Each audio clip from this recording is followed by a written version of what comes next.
नमस्कार, मी डॉक्टर सचिन झांबरे. सर्वांना दिवाळीच्या खूप खूप शुभेच्छा. ही दिवाळी तुम्हाला सर्वांना समृद्धीची जावो, भरभराटी जावो आणि आनंदाची जावो, हीच त्या जगदंबा चरणी प्रार्थना. आता सर्वांचं बरेच म्हणजे फोन आले की आम्हाला लक्ष्मीपूजन कसं मांडायचं शास्त्रशुद्ध पद्धतीने ह्याची आम्हाला मांडणी दाखवा. तर तुम्हाला मी आज दाखवणार आहे की लक्ष्मीपूजनची मांडणी कशी करायची आणि संपूर्ण व्हिडिओ बघा. मी 5 कलश का मांडायचे, आपण जे 5 घट मांडतो त्याचं शास्त्र काय आहे, आणि नंतर एक माझा व्हिडिओ येणार आहे छोटा, त्याच्यामुळे मी हे पण दाखवणार आहे की लक्ष्मीपूजन करताना कुठल्या ज्या चुका त्या टाळायच्या किंवा काय कशा चुका टाळायच्या हेही तुम्हाला सांगणार आहे. आता सर्वात प्रथम लक्ष्मीपूजन म्हटल्यावरती की आपण फक्त पूजा मांडतो, तर पूजा न मांडता तुम्ही पूजा मांडल्यानंतर तुम्ही उपासना केली पाहिजे. आता सर्वप्रथम आपण पूजेची मांडणी बघू. आता पूजेची मांडणी बघताना या बरं इकडं, हे बघा. सगळ्यात पहिल्यांदा असं पाट्यावरती स्वस्तिक काढायचं आणि पाट्यावरती स्वस्तिक काढून जी केरसुणी आपण आणतो ती केरसुणी ही अशी या स्वस्तिकवरती ठेवून द्यायची. आणि ही जी मांडलेली आपण केरसुणी आहे ही तुळशी वृंदांवरती न्यायची. तुळशी वृंदान म्हणजे इथं तुळशीची पूजा करायची. तुळशीची पूजा केल्यानंतर या केरसुणीची पूजा करायची, हळदी कुंकू व्हायचं, अक्षता व्हायचं. आणि जसं आपण तुळशी वृंदावनपासून गौरी गणपतीमध्ये असे पावलं काढत असतो आपल्या देवघरापर्यंत किंवा जिथं गौरी बसते तसं सेम लक्ष्मीपूजनला सुद्धा तुळशीपासून जिथं तुम्ही लक्ष्मीपूजन मांडणार आहे आपल्या देवघरामध्ये तिथपर्यंत लक्ष्मीची पावलं आणि गायीची पावलं ही काढत आणायची. नंतर लक्ष्मी आपल्या तुळशीच्या इथं पूजा झाल्यानंतर त्या केरसुणीला हळदी व्हायचं, अक्षता व्हायची, तुळशीची पूजा करायची, तुळशीची प्रार्थना म्हणायची. तुळशीची प्रार्थना झाल्यावरती जो आपला उंबरा असतो चौकट, मेन लक्षात ठेवा, घराला चौकट ही फार महत्त्वाची असते. चौकटीवरती मेन लक्ष्मी तिथून प्रवेश करत असते, म्हणून त्याच आपला जो उंबरा असतो उंबऱ्याची पूजा करायची, हळदी व्हायचं, अक्षता व्हायचं, फूल व्हायचं, खडीसाखरेचा नैवेद्य दाखवायचा आणि नंतर आतमध्ये यायचं. आतमध्ये आल्यानंतर हा जो पाट आहे, आता हे बघा तुम्ही इकडून दाखवायचं. आता तुम्ही जर बघितलं तर ह्या दिशेने ही अशी पूजेची मांडणी आहे आणि शेजारी अशी पाट्यावरती ही लक्ष्मी केरसुणी जी आपण आहे लक्ष्मी स्वरूपात ती अशी इथं मांडायची. आता याच्यानंतर हे बघा ही लक्ष्मीची अशी मांडणी आहे. सगळ्यात प्रथम आपण हा कुलदेवचा टाक पण मांडतो, कारण की शेवटी कुलदेवता आहे. कुलदेवता ऐक्यम भावम, गुरु ऐक्य भावम असं म्हणतात. कुलदेवता गुरु ऐक्यम भावम म्हणजे कुलदेवताच लक्ष्मी आहे, तीच काली आणि तीच सरस्वती आहे. म्हणून पहिला कुलदेवतेचे आशीर्वाद आपल्याला फार महत्त्वाचे की बाबा हे कुलदेवता आम्ही लक्ष्मीची उपासना करतो, हे लक्ष्मीचं पूजन करतो अशी प्रार्थना करायची.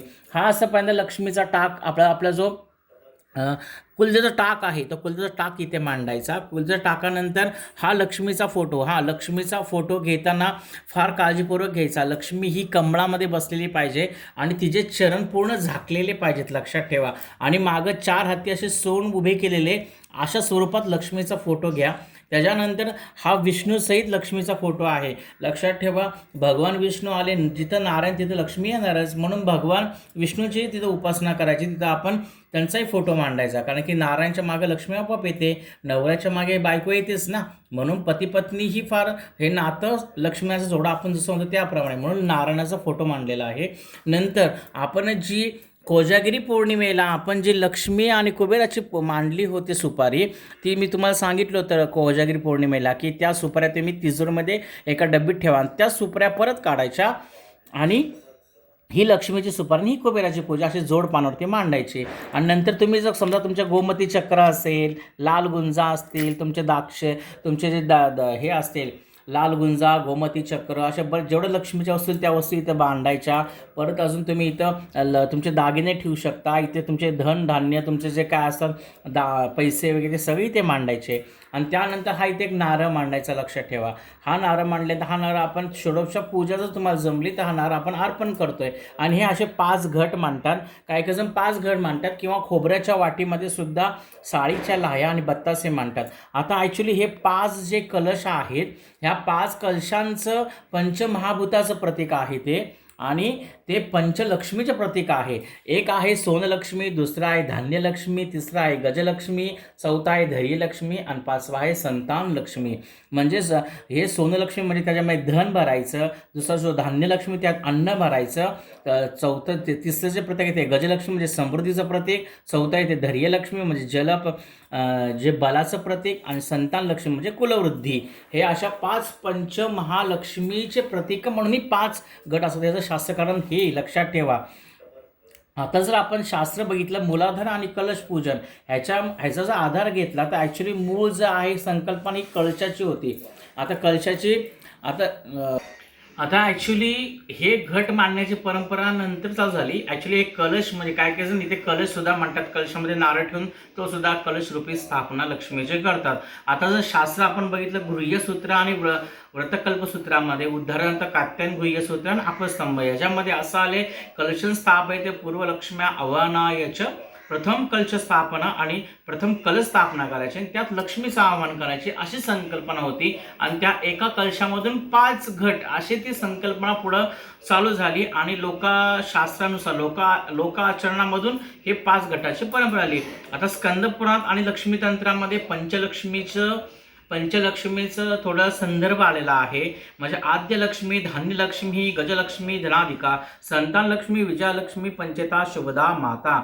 म्हणजे या 5 लक्ष्मीचं प्रतीक म्हणून हे 5 घट आहेत. मग आता या 5 घटांमध्ये काय काय ठेवायचं तर ॲक्च्युली शास्त्राने सांगितलं एका घटामध्ये तांदूळ म्हणजे धान्य असतं, एका गडव्या एका सुगडामध्ये पाणी, एकामध्ये फुलं, एकामध्ये पूर्ण नाणी म्हणजे लक्ष्मी आहे ती भरून ठेवायची आणि एकामध्ये सुपारी ठेवतात. काय काय जण 5 ह्याच्यामध्ये एकामध्ये धणे ठेवतात, एकामध्ये जे पैसे असतात ते ठेवतात, एकामध्ये तुमचे दागिने असतात ते ठेवतात, एकामध्ये लाह्या आणि बत्तासे. लक्षात ठेवा लाह्या बत्तासे फार महत्त्वाचे आहेत. हे ज्या घटामध्ये लाह्या ठेवायच्या आणि बत्तासे ठेवायचे अशी ही परंपरा अशी जी आहे ते आपल्या संस्कृतीमध्ये आहे, आपल्या पुराणामध्ये याचा उल्लेख आहे. आता लाह्या आणि बत्तासे का ठेवायचे तर लाह्या म्हणजे अर्धकच्च्या असतात, अपूर्ण पण जिवंत धान्याचं प्रतीक आहे, धान्यवृद्धी आहे. कारण की तांदळाच्या साळीपासून त्या लाह्या बनवतात. आता गरुड पुराण आणि गुह्यसूत्रांमध्ये असं सांगितलेलं आहे धान्यं लक्ष्मी स्वरूपम अन्न ब्रह्मेती व्यजनात अन्नात प्राण सर्व भूतानि जायन्ते. वैतरी उपनिषद हा श्लोक आलेला आहे. म्हणजे अन्न स्वरूपात लक्ष्मी असते, ती आपल्या घरामध्ये सुख शांती लागावी, आपल्या घरात धान्याने भरभराट मिळावी म्हणून त्या साळीच्या लाह्या अर्पण करतात. आणि बत्तासे का तर लक्ष्मीला गोड प्रिय खूप आवडतं. मधुरम प्रियम लक्ष्मी शुद्धम च मधुर भवेत असं व्रत कौस्तुभ आणि लक्ष्मी व्रतविधी ह्या ग्रंथांमध्ये याचा उल्लेख आलेला आहे. म्हणजे लक्ष्मी देवीला गोड स्वच्छ शुभ पदार्थ अतिशय प्रिय असतात. म्हणजे साळीच्या लाह्या का अर्पण करायच्या महालक्ष्मीला तर घरात अखंड अन्न संपत्ती व धान्यवृद्धी व्हावी म्हणून या साळीच्या लाह्या व्हायच्या. आणि बत्तासे का व्हायचे तर घरात गोडवा, ऐक्य, समृद्धी, समभाव म्हणजे सगळ्यांमध्ये गोडवा आला पाहिजे.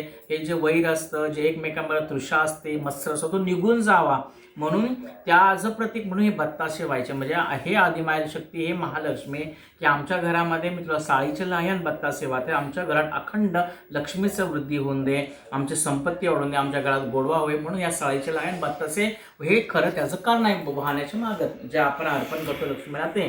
त्याप्रमाणे सर्वांनी आणि हो ही सगळी पूजा मांडल्यानंतर शक्यतो महालक्ष्मीला पांढरी फुल, पांढरी जास्वंद, पांढरी रुई, पांढरी भुईरिंगणी, पांढरी कनेर आणि पांढरी जास्वंद, पांढरी रुई अशा 5 वनस्पती ह्या लक्ष्मी प्राप्तीच्या आहेत. म्हणून या 5 वनस्पतींनी त्यांना अर्पण करायच्या व्हायच्या. आणि महालक्ष्मीला जो तुम्ही फराळाचा नैवेद्य करता तो फराळाचा नैवेद्य व्हायचा. तुम्ही जे गोड नैवेद्य शक्यतो पुरणपोळी देवी जगदंबेला आवडतेच. आदिमाय शक्ती ही मूळ स्वरूप आहे, आदिमाय शक्तीचं तिला पुरणपोळी हा नैवेद्य तिला दाखवायचा. आणि हो हे सर्व झाल्यानंतर उपासना नक्की करा. उपासना म्हणजे तुम्ही लक्ष्मी गायत्रीचा जप करा, विष्णू गायत्रीचा जप करा, गीतेचा 15वा अध्याय म्हणा, विष्णू सहस्रनाम म्हणा, कुबेराचा 1 माळ जप करा, श्रीसुक्ताचे 16 आवर्तन करा, अशी पंचोपचार पूजा करा किंवा षोडोपचार पूजा करा. आणि सुरुवातीला गणपती पूजन आठवणीने करा. गणपती पूजनापासून सुरुवात करायची. देवघरामध्ये जो गणपती असतो त्याला हळदी कुंकू वाहून, त्याला अक्षता वाहून, त्याला फुले वाहून मग सुरुवात लक्ष्मीपूजनापासून करतात. अशा प्रकारे लक्ष्मीपूजन करा आणि सर्वांच्या घरात लक्ष्मी भरभर होऊन दे. आणि तुम्हाला लक्ष्मीच्या काही टिप्स असतील त्या मी दुसऱ्या व्हिडिओमध्ये सांगणार आहे की काय काळजी घ्यायची. अशा प्रकारे लक्ष्मीपूजन करा. तुम्हाला मांडणी दाखवलीच आहे. आणि आपल्या जे थंबनेल टाकलेला आहे मी, जे सुरुवातीला जे आपल्या व्हिडिओला जे इमेज आहे त्याच्यामध्ये मी लक्ष्मीपूजनाचा फोटो टाकलेला आहे. तो दिंडोरीपणित स्वामी समर्थ दिंडोरीपणित मार्गामध्ये गुरुमाऊलींनी सांगितलेली पूजेचा प्रकार ह्याप्रमाणे तुम्ही पूजा मांडू शकता. सर्वांना ह्या लक्ष्मीपूजनाच्या खूप खूप शुभेच्छा. काही शंका असल्यास मला अवश्य कमेंट करा किंवा फोन करा. आणि चॅनल जास्त सबस्क्राईब करा. हा व्हिडिओ जास्त शेअर करा. धन्यवाद.